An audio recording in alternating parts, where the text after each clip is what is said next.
load always comes after range, so we're going to look at our range first, and then we will look at loading. So back to our tactile feedback with our wall.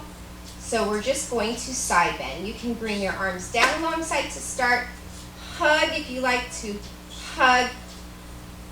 And or if you are pretty good with this, hands behind the head. Maybe at the base of the head so that there's space for your hands. This is more advanced because you have further stuff going away.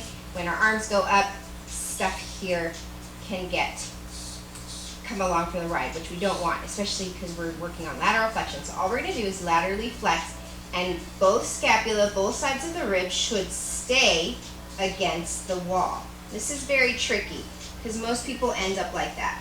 I have my left, I'm side bending to the right, and my left rib cage has left the wall. But we want to stay in true lateral flexion. I'm also not shifting my hips, and my butt isn't moving away from the position that it was in. And then bring it back. Stack it back, and go to the other side. Slide, whoop.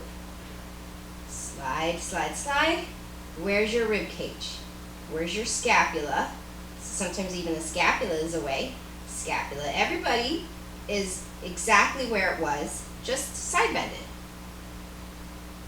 You could inhale as you side bend, and exhale as you come up. You might even notice, oh wow, I'm really tight in the scapula on that side, or I'm really tight in the obliques on that side. You might even have ribs on the bending, laterally flexing side that might be coming forward. That's also rotations. So keep going side to side. Focus on ribs and scapula, staying against your friend back there. Reestablish that guy.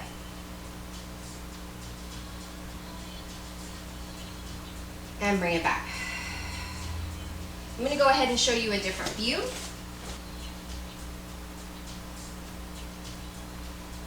So also make sure you're not shifting. Okay, this is staying down and back. Both ribs, both scapula and back.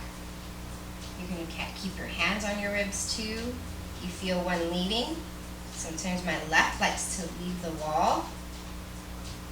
And just start noticing things that might be tight, or you might notice that you start peeling something away from your wall. And we'll do one more.